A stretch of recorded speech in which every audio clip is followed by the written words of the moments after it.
போலாமா?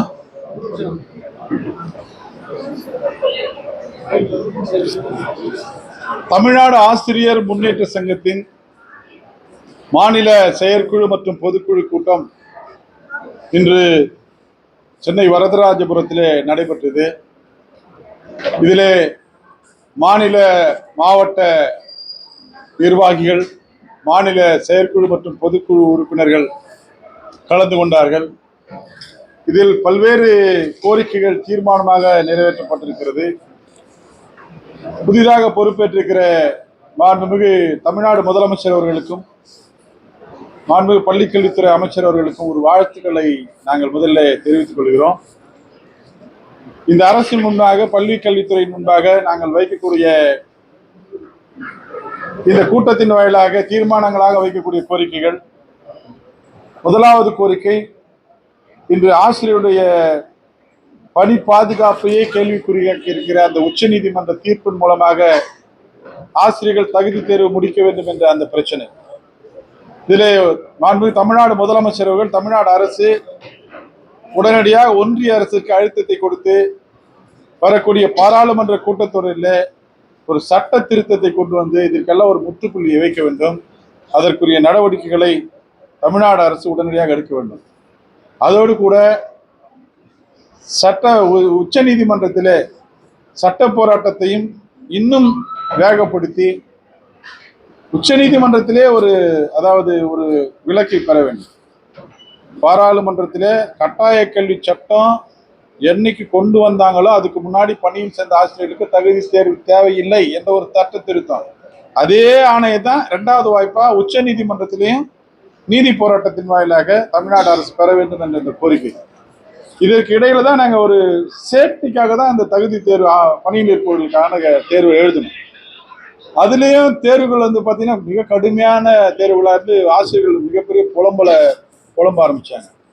பணியில் இருக்கவங்க எழுதுறதுக்கும் மற்றவங்களுக்கும் நிறைய வித்தியாசம் இருக்கு. பணியில் இருக்கிறவர்கள் இது மாதிரி கடுமையான தேர்வுகள் நடத்தும் பட்சத்தில் நான் ஏற்கனவே சொல்லியிருக்கேன், எல்லாரும் விடுமுறை எடுத்து பல மாதங்கள் லீவ் போட்டு படிக்கிற சூழ்நிலைக்கு வந்துடும். அப்போ ஒரே நேரத்தில் பள்ளி மாணவர்கள் பாதிக்கப்படுவாங்க.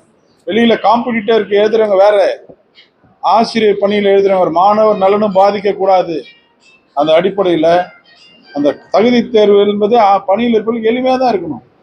அப்போ மதிப்பெண்ணையும் எளிமையாக தான் வைக்கணும். அப்போ மூன்றாவது வாய்ப்பா நாங்கள் என்ன கேட்குறோன்னா, இந்த ரெண்டு விஷயம் தாமதமான அதுக்கு நடுவில் இப்போ ஏற்கனவே எழுதியிருக்கோம். அந்த தேர்வோட முடிவுகளை வெளியிடுறதுக்கு முன்பாக மேற்கு வங்காள அரசு முடிவெடுத்திருக்கிற அடிப்படையில் அதே போல பின்பற்றி தகுதி தேர்வு எடுக்கிற மதிப்பெண்ணோட சேர்த்து அவங்களோட பணி அனுபவத்திற்கு மதிப்பெண்ணை கொடுத்து, அவருடைய கல்வி தகுதிக்கு மதிப்பெண்ணை கொடுத்து அத்தனை பேரையும் தேர்ச்சி பெறக்கூடிய அந்த பாதுகாப்பை தமிழ்நாடு அரசு உறுதி செய்த பிறகுதான் நடந்து முடிந்த தகுதி தேர்வுடைய தேர்ச்சியை வெளியிட வேண்டும் என்று தமிழ்நாடு ஆசிரியர் முன்னேற்ற சங்கம் முதல் தீர்மானமாக நிறைவேற்றுகிறது.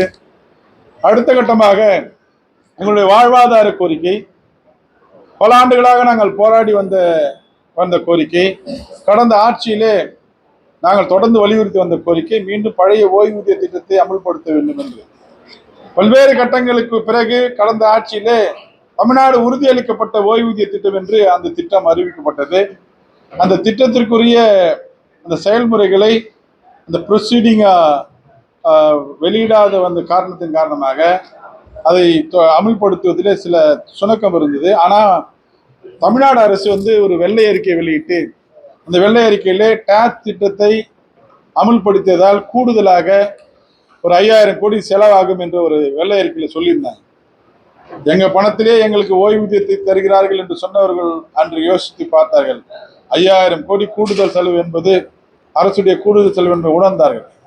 அப்ப எல்லாரும் டாப்ஸையே இம்ப்ளிமெண்ட் பண்ணுவாங்க அப்படின்னு நினைக்கும் போது அதுல ஒரு இடைக்கால நிவாரணமாக தான் கொடுத்துருக்காங்க. அதுல சரண்டரை பத்தி பேசல, கம்யூட்டேஷனை பத்தி பேசல, நேரம் தேவைப்படும் போது கேட்டிருக்காங்க. குறிப்பா 1/1/2026 முன்னாடி பணியில் சேர்ந்த கருணை தொகையை பத்தி பேசல. அவங்க தான் வாழ்வாதாரம் பாதிக்கப்பட்டிருக்காங்க. எந்த கட்சியும் இந்த தேர்தலில் பழைய ஓய்வூதிய திட்டம் சார்ந்து வாக்கு தரல. ஆனா தாவேக அரசு மாண்பு முதலமைச்சர் மட்டும்தான் சொல்லியிருக்காரு. அதை நாங்கள் வரவேற்கிறோம். விரைவில் பழைய ஓய்வூதிய திட்டத்தை அறிவிப்பார் என்ற நம்பிக்கையோடு காத்திருக்கிறோம். அவருக்கு நேரத்தை வழங்குறோம். அதுக்கிடையில முந்தைய முதல்வர் முன்னாள் முதல்வர் முத்துவேல் கருணாநிதி ஸ்டாலின் அவர்கள் அறிவித்த அந்த டாப்ஸ் திட்டத்தை, உறுதியளிக்கப்பட்ட ஓய்வூதிய திட்டத்தை, அது அவர்கள் பழைய ஓய்வூதிய திட்டத்தை அமுல்படுத்துவதற்கு முன்பாக அதுவரை அந்த திட்டத்தை முழுமையாக நிறைவேற்ற வேண்டும் என்று 2வது தீர்மானமா நாங்க இந்த கூட்டத்தில் நிறைவேற்றிருக்கிறோம். 3வதாக இந்த 7.5% ஒதுக்கீடு மருத்துவ மற்றும் பொறியியலுக்கான அரசு பள்ளி மாணவர்களுக்கான ஒதுக்கீட்டை 10% உயர்த்த வேண்டும். பகுதி நேர ஆசிரியர்கள் பல ஆண்டுகளாக காத்து கொண்டிருக்கிறார்கள், பணி நிரந்தரம் செய்வார்கள் என்று. அவர்களை பணி நிரந்தரம் செய்யல, ஒரு தனித்தனியா அவர் பிரிச்சு பார்க்காம தேர்தல் அறிக்கையில் அருமையா சொல்லிட்டாரு. 5 ஆண்டுகள் தொகுப்பூதியத்தில் பணியாற்றினா எத்தனை பேரையும் பணி நிரந்தரம் செய்வேன்னு சொல்லியிருக்காரு. நிச்சயமா அதை விரைவில் செய்வார்கள். அதுல முக்கியமா பகுதி நேர ஆசிரியர்களை பணி நிரந்தரம் செய்ய வேண்டும்.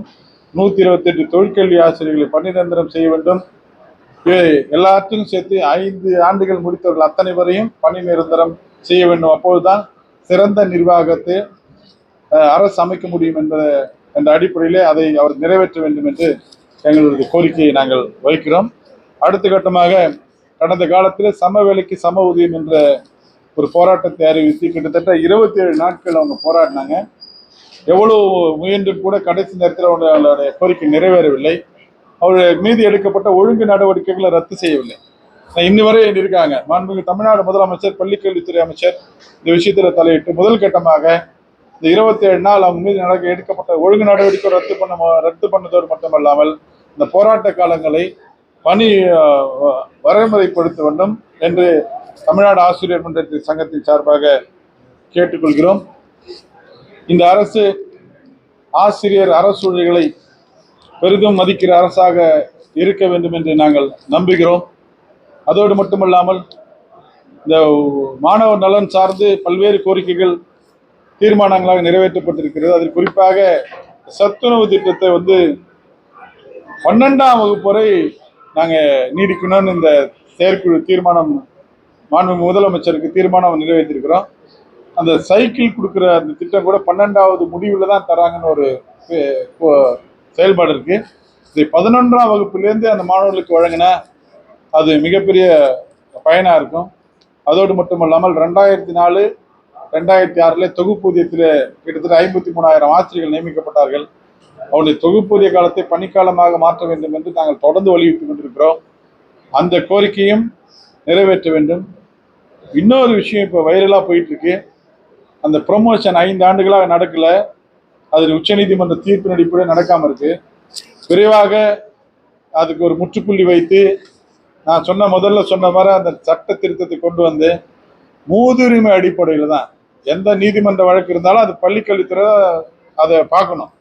ஏற்கனவே நடைமுறையில் உள்ளது போல மூதுரிமை அடிப்படையில் பதவி உயர்வை வாய்ப்பை வழங்க வேண்டும் என்று இந்த கூட்டத்திலே ஒருமனதாக தீர்மானம் நிறைவேற்றப்பட்டிருக்கிறது. எண்ணற்ற ஆசிரியர்கள் பழைய ஓய்வூதிய திட்டத்திற்காக காத்து கொண்டிருக்கிறார்கள். விரைவில் பழைய ஓய்வூதிய திட்டத்தை மாண்புமிகு தமிழ்நாடு முதலமைச்சர் அவர்கள் அறிவிப்பார்கள் என்ற நம்பிக்கையோடு இந்த நேரத்தில் நாங்கள் நம்பிக்கொண்டிருக்கிறோம். கூடவே ஒரு முக்கியமான தீர்மானம் காலையில் நாங்கள் முதல்ல அதுதான் நிறைவேற்றினோம். எல்லா பள்ளிகளுக்கும் ஒரு கழிப்பிட வசதிகளை கடந்த கால ஆட்சியிலே ஏற்படுத்திட்டு சென்றிருக்கிறார்கள். பல பள்ளிகளில் அந்த வசதிகள் இருக்கும். ஆனால் அது தூய்மைப்படுத்தக்கூடிய தூய்மை பணியாளர்கள் நிரந்தரமாக பணியமர்த்தப்படுறதில்லை. கொஞ்ச நாளைக்கு முன்னாடி ஒரு சட்டமன்ற உறுப்பினர் ஒரு தலைமை ஆசிரியர் வெளுத்து வாங்குறாங்க. என்ன தலைமை ஆசிரியர் என்ன பண்ண முடியும்?